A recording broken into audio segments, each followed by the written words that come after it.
Okay, this is a quick explanation of self-publishing 101. Step number one, you have to create a topic. Okay, find a topic, especially for a nonfiction how-to type of book, where you can write a how-to guide about your expertise, your passion, your hobby, your topic.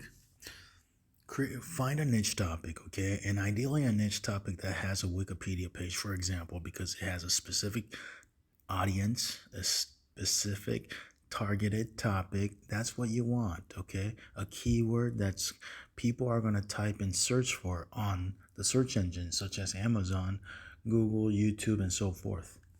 So you want to first find a niche topic, whether you write it or you hire a writer, someone else to write it, you've a freelancer. Ideally, I like to ask the freelancer what their expertise is, their passion is, and if they have real life experience in their topic and a passion for their topic and an excellent writing style and skills, then I'm willing to go for it and hire them to write a how-to book for for my publishing brand. Now, that's the way I like to do it. Okay, you can hire a ghostwriter if you want.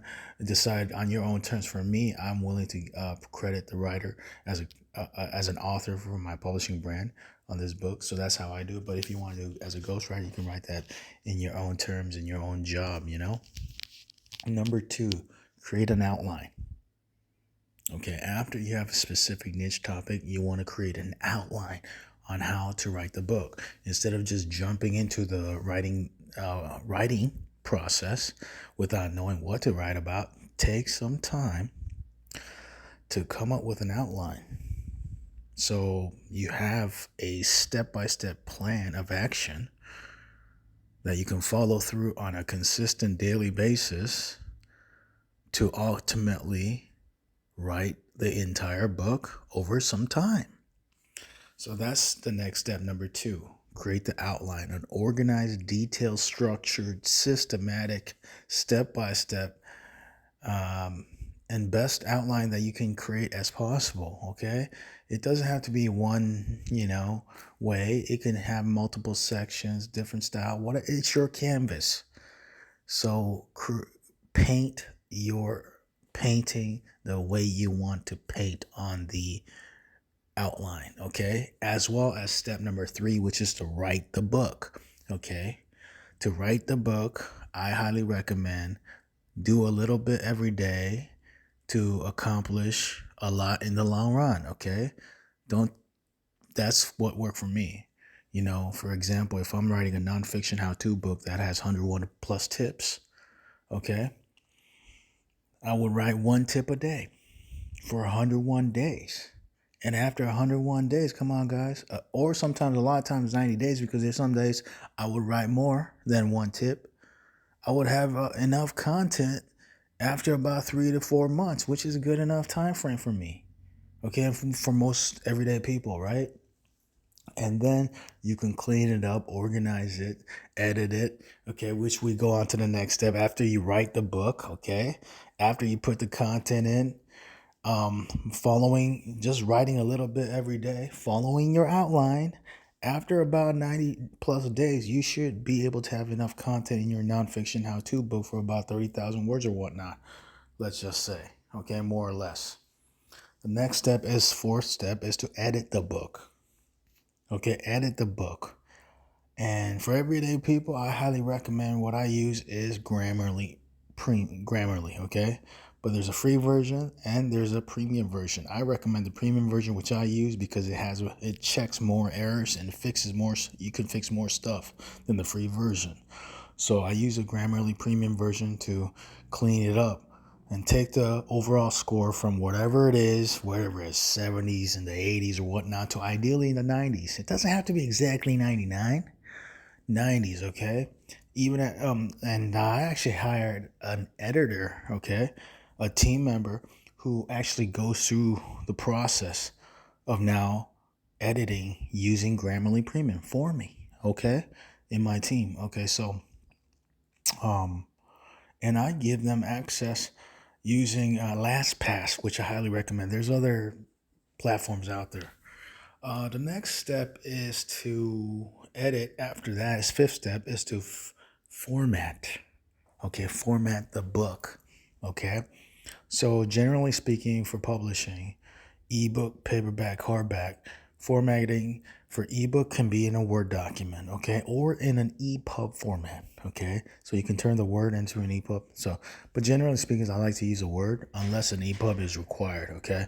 The second thing that you need is a paperback, usually in the form of a PDF, and a hardback, usually in the form of a PDF file. Just turn the Word and document into a PDF and make sure it's the size is the correct format for the paperback, hardback, for example, 6x9, okay, and etc. etc. So that's what you need: Word document for the ebook, and the EPUB for the ebook sometimes, and PDF for the paperback, and PDF for the hardback. And interestingly for me, the same PDF used for the paperback is a lot of times used for the hardback. Okay, it works for me because it's the same size, and the same pages. That's about it for the formatting. Okay. Number 6 is to do a design. And by the way, if you don't know, number 5, if you don't know how to format, find someone on Upwork or on Fiverr, usually the two platforms or other freelancing platforms out there that are popular in the future and whatnot. Okay. Step number 6 is design. After that, you have everything ready, all the book title, book description, about the author, um, all that ready. Then you want to hire a designer to do the design, okay? And create the ebook design, the paperback design, the hardcover design, the audiobook design. Even if you want to do an online course version, the online course version design. Could do that. I'm not a designer, but generally speaking, I like to go to depositphotos.com and find the image. Okay, sometimes my designer finds the image for me, but a lot of times I like to find the image and find the image myself. Okay, believe it or not.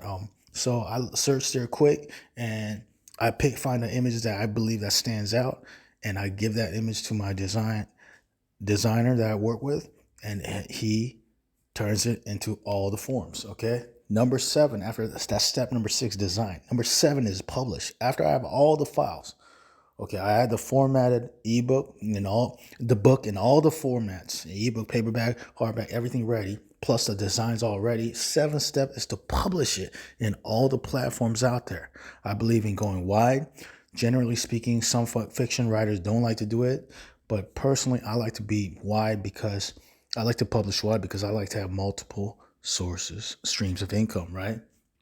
So I like to publish the book in multiple platforms like Amazon, okay, Barnes and Noble, Apple, Kobo, Google, etc., Ingram Spark, Findaway Voices, ACX, multiple platforms, and also multiple mediums, not just an ebook, but an ebook, paperback, hardback, audiobook, etc. Okay, even online course platforms like Udemy and so forth. Sometimes, if I turn it into a video, that's 7th step, publish. 8th step is advertise. Okay, advertisers, I like to use Amazon ads, generally speaking, but I'm also looking into doing Facebook ads, and I've done that before as well. And also, there's other ways to do advertising for books using Facebook ads. Also, other ads as well, BookBub ads, I believe. That's also another popular platform that's starting to be well known now. Advertise, okay. Also, social media platforms. I just generally like to create content on YouTube, and that content I publish it using Hootsuite. Example, a software like Hootsuite, to publish it to all the platforms out there: Facebook, LinkedIn, all the main platforms out there, Twitter, I believe, even Pinterest, TikTok, etc., etc. Okay, that's just social media, just daily content creation. That's nothing, magic pill potion option, but this is really just content advertising. Okay. Number 9 is to delegate. That's really important. Create a team, build a team, train your team, communicate with your team, improve your team, and just improve with your team, and just communicate daily. Have a room on Upwork, for example. That's a platform I use, and you can communicate daily to continue to really improve your process, and have a team, and also have a system. Okay, have a system, meaning instructions and text and video demonstrating the work, how to do it. And so you can give that YouTube URL that's unlisted, okay, and send it over to your team if you have to, okay, to get started, to delegate the work. Okay, so because you can't do all this work by yourself when you're building a business, okay, You want to build a team so you can focus on your best strengths, whatever your genius, whatever your strengths, whatever your talent is, number one thing, and then delegate the rest. Number 10 is to rinse and repeat. Last step, repeat, okay, in one word. Basically, to elaborate a little more in detail, rinse and repeat. If you want to build a publishing business or any online business to the next level, you have to rinse and repeat. You can't just stop doing one time. You can't just hit one home run and it's over. You got to get on the base and keep swinging that bat. Okay, if it's books, the more books you publish, the more money you make. That's how it is with business wise. Not necessarily saying you have to do all quantity. Okay, some people I've seen very successful self-published authors who are really high quality, have like 50 books or whatnot. It's still a lot, but it's not a crazy amount. And that's fine. Whatever your level of writing, your style, do with that. But my point is rinse and repeat means to maximize. Okay, so maximize. If you're a self-published author who writes his own books and you just need 50 books to really maximize, then do 50. Okay, if it's 100, if you're an independent publisher who wants to do nonfiction publishing, and hire other writers, maybe hundreds of books like me, everyday people, okay? Maybe less, more or less, something like that. But the last step is to rinse and repeat, okay? So that's it right now. I got to go. Thanks for watching. Click the link below to learn more. I'll talk to you soon. Learn about self-publishing below. Talk soon. Take care and take action. See you.